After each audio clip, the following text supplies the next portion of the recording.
I'm really happy that we have Susan Cabrera back today. She gave several talks several years ago, and then at some point we just lost contact. But I remember every talk she gave, people just said they loved it. And so she came to a talk a few months ago and actually flagged me down and offered to give another talk. So I, said, I think that'll work out just fine. So I checked with the program committee, and everybody agreed. So that's why we're lucky enough to have her today. And I'll let her describe what her talks were about before. There were so many. I'll let her describe them. So anyway, her talk today is called Hiking Life's Appalachian Trail. And the summary says, life is an interesting and complex journey full of twists and turns, highs and lows, and unexpected adventures. Susan Cabrera will compare life experiences with a hike on the Appalachian Trail and invite audience participation. Susan has a master's degree from Stanford University in counseling psychology with emphasis in behavior modification and has worked in several different capacities at Stanford. She is also an executive management consultant, author, and lecturer. Her non-spiritual poetry book, Life in the Fast Lane, will be available for sale at this event, right up here at this table here. So please give a warm welcome to Susan Cabrera.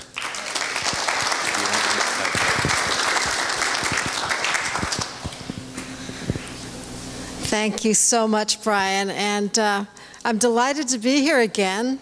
Brian mentioned that I've talked before. I was originally invited because I am an author. I've written a couple of poetry books, The Morning Star and Life in the Fast Lane.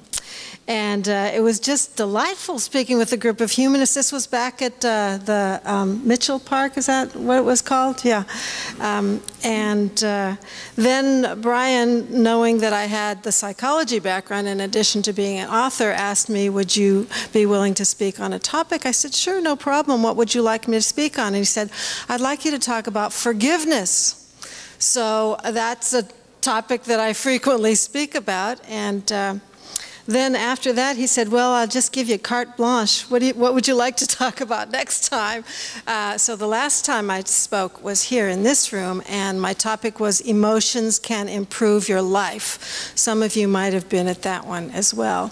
So when Brian and I talked a few months ago, he told me again, talk about whatever you want to talk about. And I had just finished reading for the second time Bill Bryson's book, A Walk in the Woods. Anybody read that? Okay. Anybody know about Bill Bryson as an author? He's very funny. He's just a very dry humor, a lot of tongue-in-cheek. I adore it. Well, I had just finished reading the book for the second time, and I thought, I want to do something about the Appalachian Trail, which is what he and his friend went on a hike. And so I thought, well, there's a lot of analogies between going on a complex hike like that and our hike through life, right? So Bill Bryson wasn't really much of a hiker. In fact, he kind of describes himself sort of like the Pillsbury doughboy, not really in very good shape. But he thought this would be something different, something that would energize him. He was all excited about it. So he went to REI and he starts, trying to figure out what do you need when you go on a big hike like this. And he also got a few books about the Appalachian Trail. He's very intellectual, and so he wanted to study about the trail and really know what it was like so he could really appreciate it. Like when you go traveling somewhere, if you read up on it a little bit, it kind of enriches your experience. Well, lo and behold, he found out, guess what there are on the Appalachian Trail sometimes? Bears. There are bears on this trail. So then he started feeling a little bit fearful about hiking alone. And he decided to send an email to all his friends, and that hopefully one of them would say, oh, I'd love to go with you, Bill. Well, nobody was responding. No one was interested in hiking the Appalachian Trail with him. Finally, someone that he knew from his far distant past answered. His last name was Katz. And so Katz responded. He was so excited, and he told his wife, "Katz wants to come with me. I'm so excited." And his wife said, "Katz? Katz? Don't you remember you and Katz hiked in Europe and you ended up hating each other? You said you never wanted to see him again?" And Bryson says, "Well, yeah, but it wasn't that bad." And she said, "Yes, it was. It was horrible. You hate him." And he says, "Well, but I can't really travel alone. There are bears out there." So anyway, his wife just rolled her eyes, and she thought, "Oh my gosh, he must be desperate if he wants Katz to be with him on this." So anyway, Katz said yes. Katz hadn't really hiked before either, and he was in worse shape. He was actually not just Pillsbury Doughboy, puffy, but he was fat. And he just wasn't in shape at all. So then this is going to be a very interesting book, right, with these two people hiking along together. But the Appalachian Trail is kind of called the granddaddy of the trails. We have different trails now, like the Pacific Crest Trail and so on. And thankfully, our country has preserved these so that we can all enjoy them. You will see some blank sheets of paper on white sheets, at least you should see some on your table. And this is going to be a participatory talk, and I'm going to ask you to answer some questions that I have and write them down. And I think Brian's put some, he's got pens over there. So anyway, everybody should have a piece of paper and a pen if you don't have one already. So. Okay, so I'm basically going to talk about 3 topics today, and they're going to be based on scenes that are in the book A Walk in the Woods. So the first is Katz. Katz, I can see how Bryson ended up hating him, because he's just kind of a big, irresponsible person who doesn't think things through very well. And so he comes to the hike unprepared in several ways. It's the night before and he still hasn't packed. I mean, this is not just an overnight. This is a long hike. And he has packed things. When you're doing a backpack like this, every ounce counts, right? I mean, people say, "Oh, why does it make any difference how much, your sleeping bag weighs if it's this or that?" It does. Every little thing. If you're going to need things, stoves and canned goods and so, extra things make it very hard on you. Well, Katz liked sweet things. So, of course, he had a lot of candy bars. But he also had a lot of Little Debbie things. Did anybody know what little very sugary. They're sort of like the Hostess Twinkie, that kind of cupcake thing. Very intense and very sugary. And so Bryson's saying, "What are you doing bringing all this stuff with you?" He says, "I love Little Debbie's. I eat Little Debbie's every day." And so, Bryson said, "Oh, this is going to be quite the trip with this fellow." So at one point, Katz is lagging behind. This is a frequent theme. Bryson's hiking normally, and Katz is way back there, and he has to wait for him because he's not sure, is he alive? Did he fall off a cliff or what? And he patiently waits for him, and he usually shows up. And this particular time, Katz is taking a really long time, and he's thinking, "Gee, maybe something happened. Maybe I should walk back a few miles and see if I could find him." Can you imagine having to walk backwards? So anyway, finally he sees Katz rounding the bend. Oh, he's barely able to move, and he's just exhausted and sweating and the whole thing. And he said, "Well, where were you? It's taken so long." He said, "This stuff is too heavy. I'm sore and I'm tired and I hate this trail." He goes, well, he said, there's no turning back now. We're well into the trail. He said, well, I just got so upset. I was so pissed off. I just went to the side of the cliff and I threw stuff off the cliff. And Bryson says, you did? What did you throw off the cliff? He said, well, I threw off a few little Debbies. But I also, and he gets really sheepish, and he says, I also threw off some other things. He goes, like what? Like a pot? A pot! We really need that pot. But it was heavy. So anyway, it was just kind of a disaster, and that scene just really sticks in my head. But he, you know, things were too heavy, he's in a fit of rage, not really rational, he's sore, he doesn't want to be doing this hike anymore, and so he just, doesn't matter if it's essential or non-essential, just in his rage, he just throws things out. So here's our first participatory thing. I'd like you to think of an experience that you can share with someone else, and here's the question. I'm going to read it twice, okay? Has there ever been a time in your life when, due to your poor planning, impatience, anger, or the like, you ended up doing something you later regretted? Now, if you've never regretted anything, then think of a friend that you know who has regretted something. So I'm going to read it again. Has there ever been a time in your life when, due to your poor planning, impatience, anger, or the like, you ended up doing something you later regretted?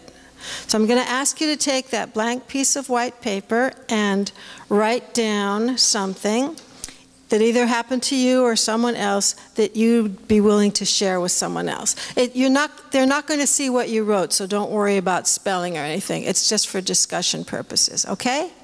Okay, go ahead and do that. So isn't that interesting, sharing with each other? Yeah. We all have these experiences of things we wish we maybe had done a little bit differently. It's part of hiking our life's trail. The second topic I want to talk about is life is full of pleasant and unpleasant surprises. You never quite know what's around the bend sometimes, right? So we can make a lot of very good logical guesses on how to plan our lives.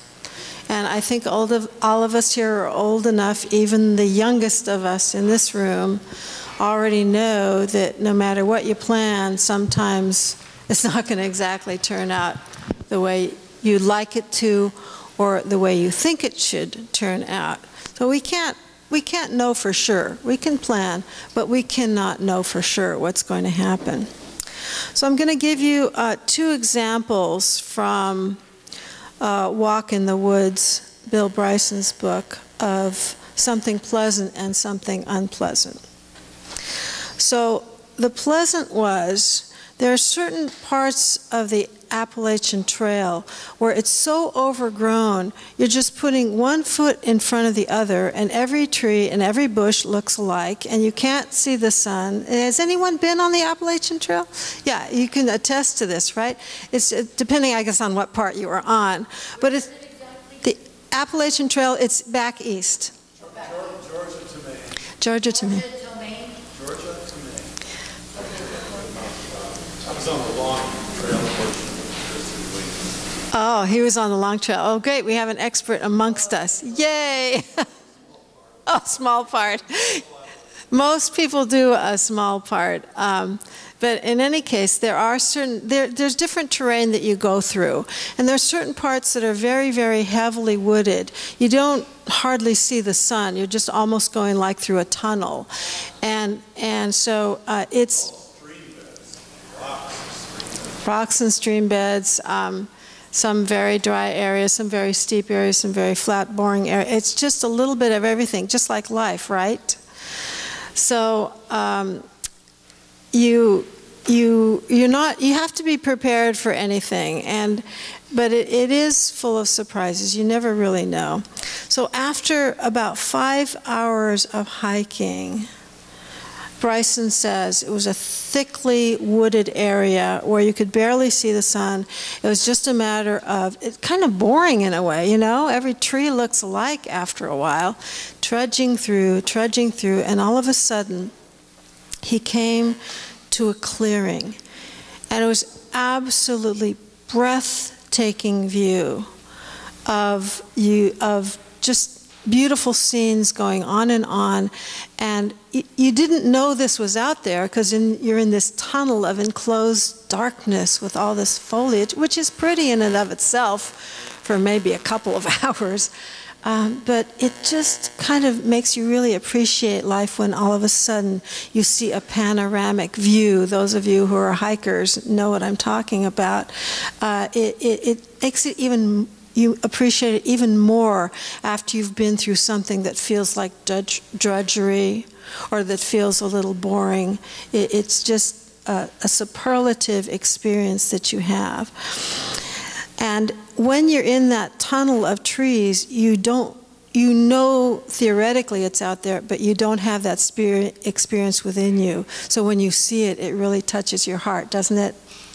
There's nothing like that. And you probably have some experiences like this that you went through on that trail, where you don't know something's coming and then all of a sudden something spectacular happens. So that's a pleasant experience.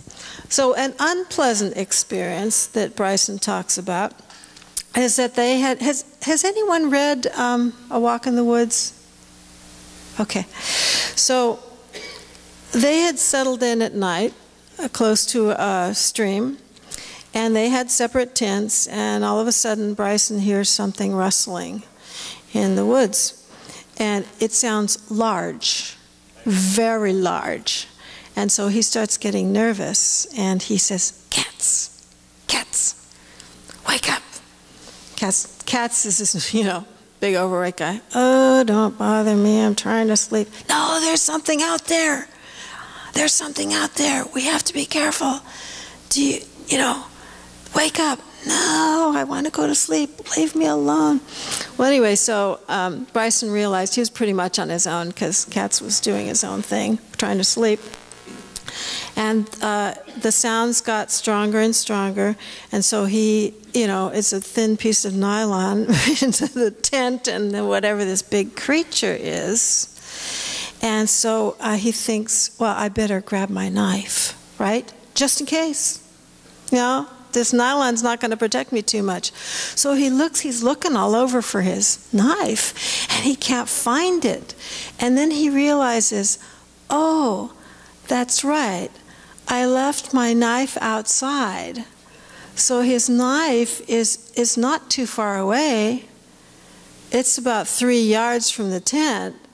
But the creature's out there, so he can't really just go out and get it. So he's kind of shaking in his boots, and then he tries to get Katz's attention again, and Katz says, "Just leave me alone. What is your problem?" So he just lay there shaking, wondering what was going to happen. He did have a flashlight. So he eventually got up enough nerve and opened up the tent, and he saw, he couldn't, because it was so dark, he really couldn't see how far away it was, but he saw these two big eyes looking at him. But the animal was at the stream. The animal was coming to take a drink. So it turned around when this flashlight came out, and then he just kind of turned it off and slithered back into his tent, hoping that nothing would happen.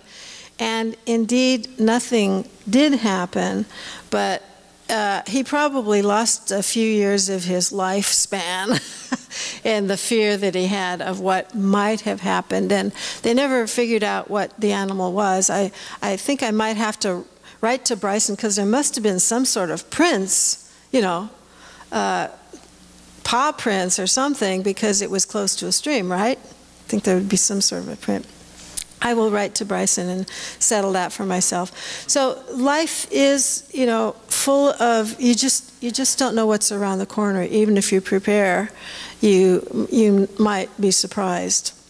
So I want to give you some examples of our experience as human being, even though we're not hiking on the Appalachian Trail, but life has pleasant and unpleasant experiences, right?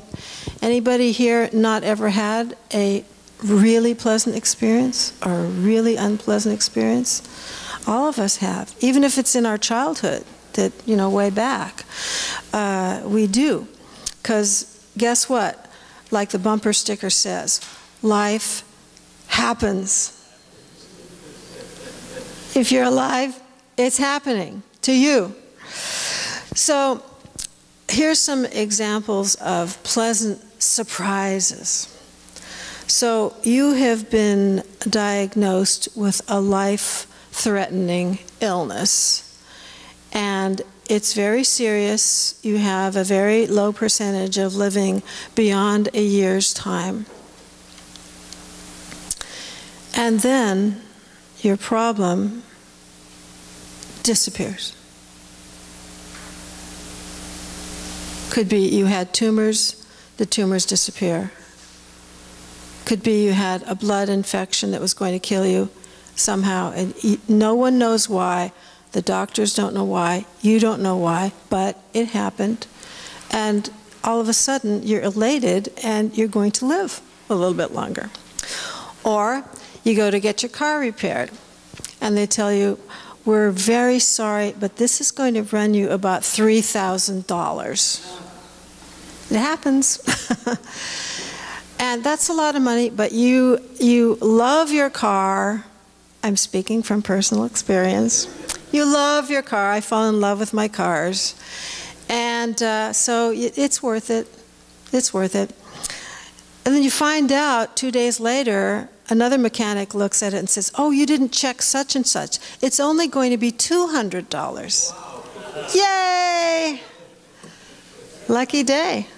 Pleasant surprise.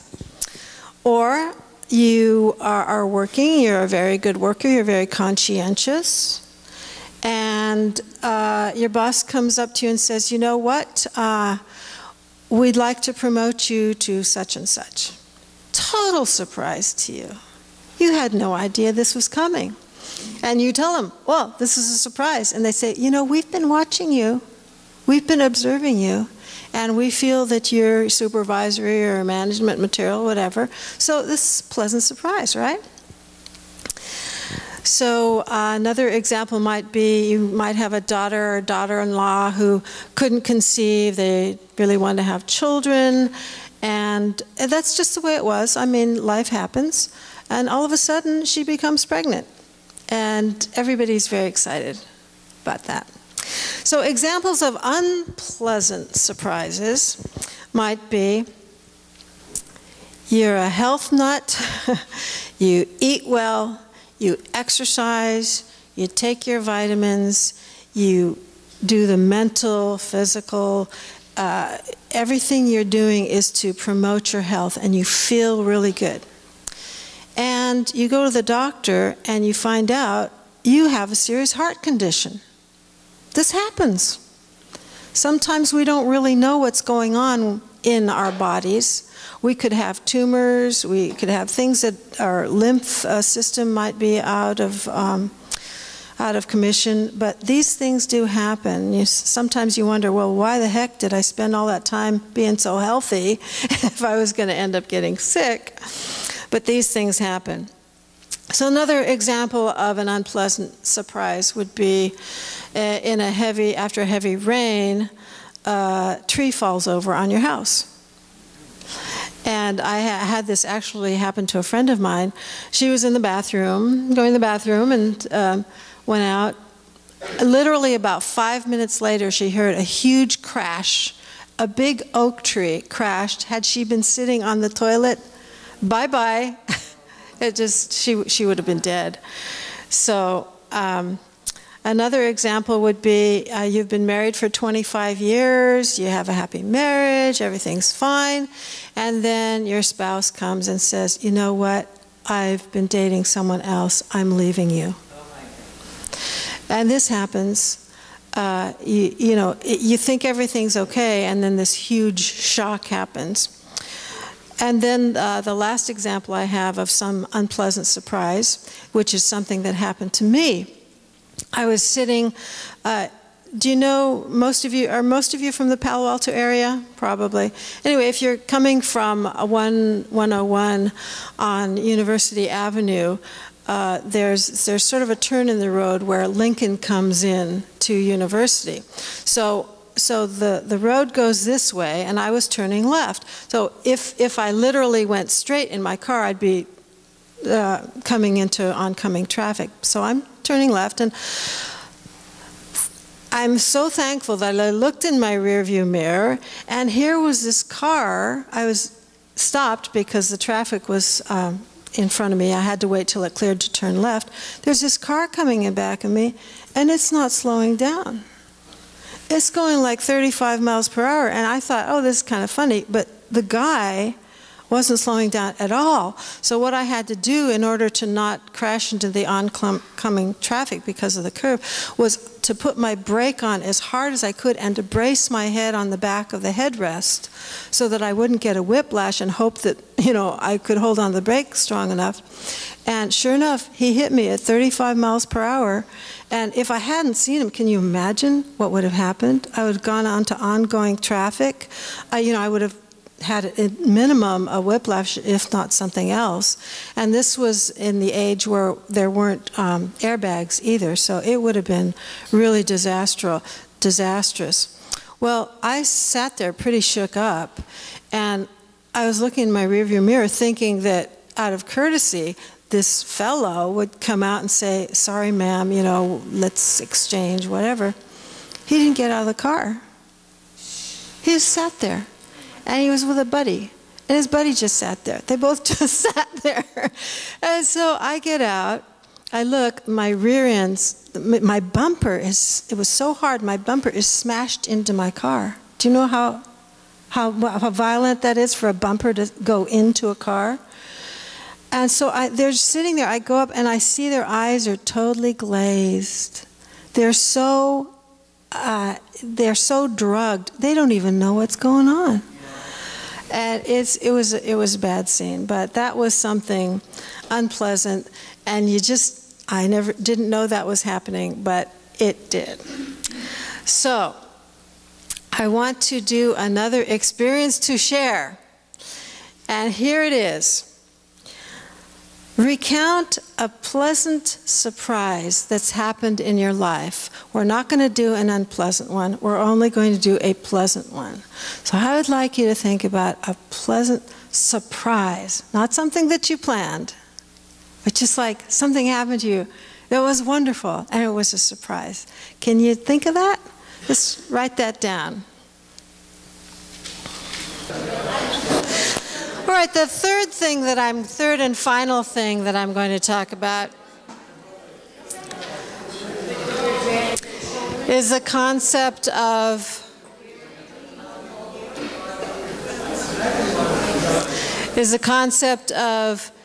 keep on keeping on. Anyone ever heard that phrase before? Keep on keeping on. All right, this is a yeah, this is a big part of what life is all about, isn't it? Keep on keeping on. So, on the Appalachian Trail, a lot of the hiking experience, and we have our friend here who's actually hiked the Appalachian Trail that I'm sure could attest to this.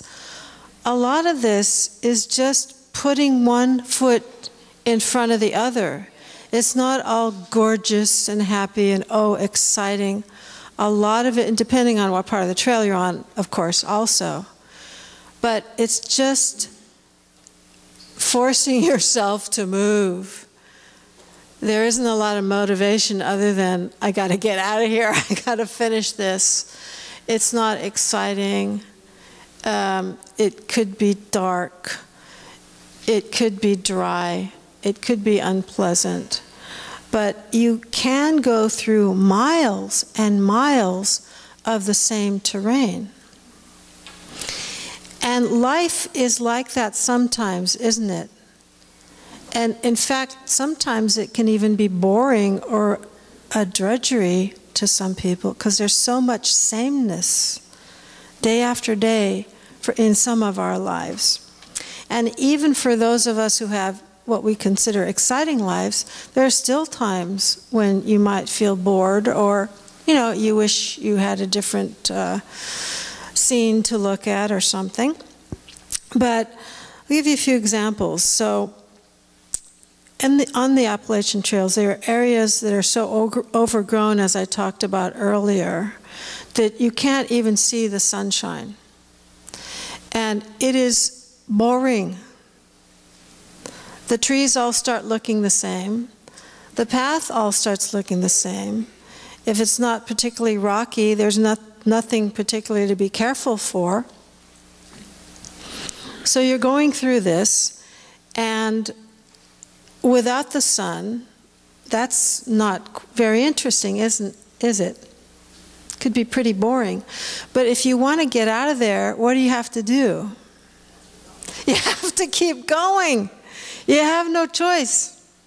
You just have to keep on keeping on and put one foot in front of the other.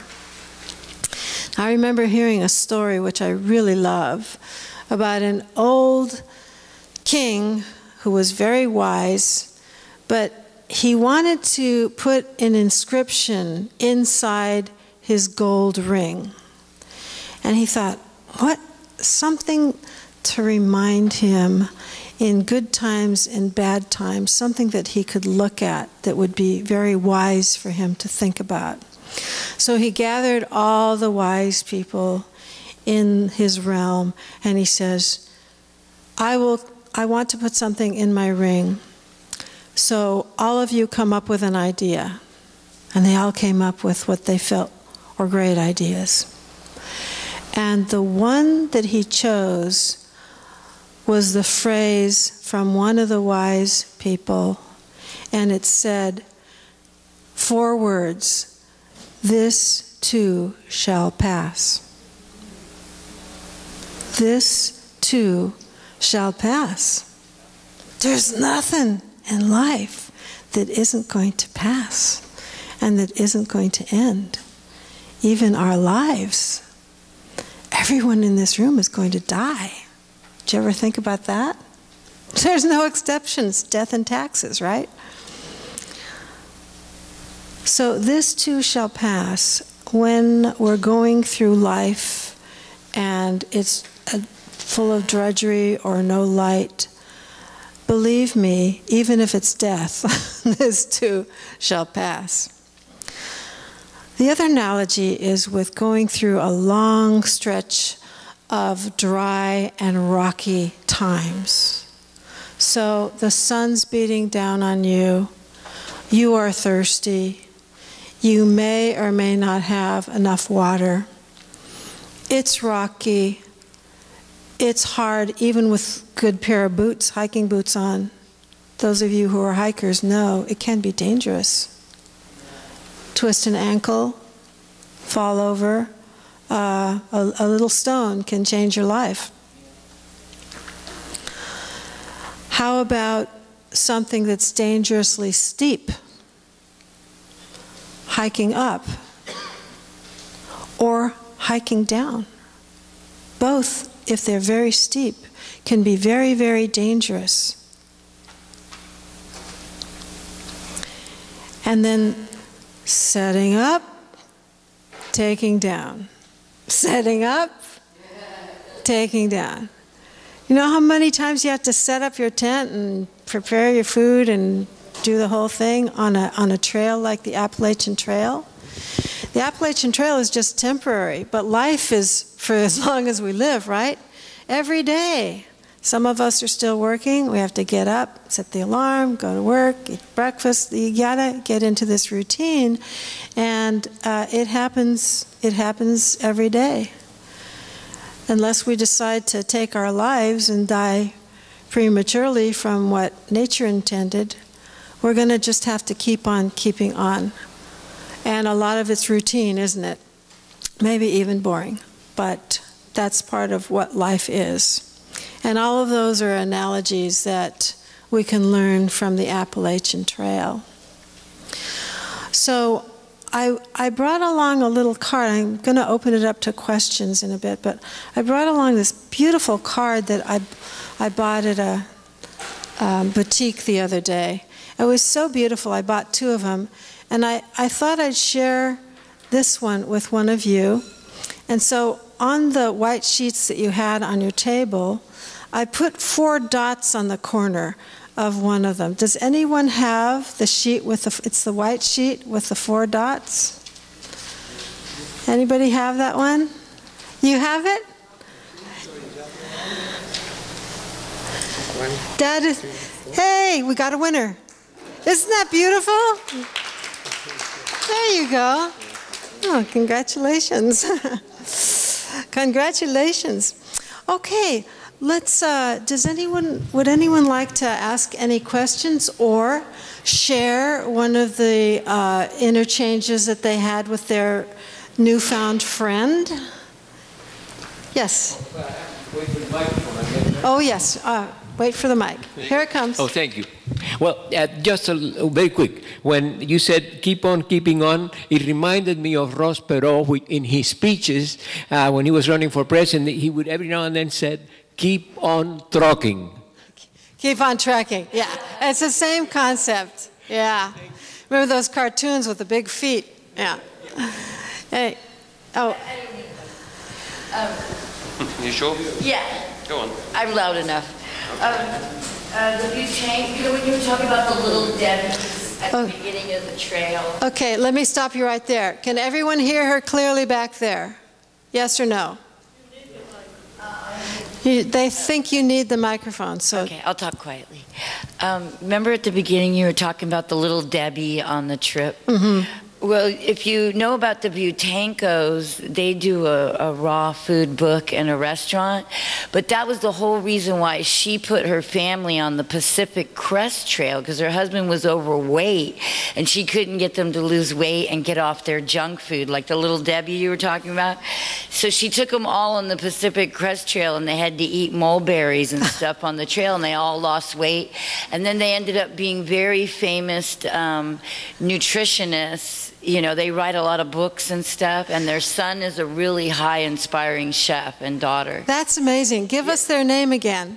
Their name is the Butankos. Butankos. Okay, I've never heard of them, but probably some of you have. Victoria Butanko. Okay. You know her personally? Yeah. Her son was on Maui when I was living there.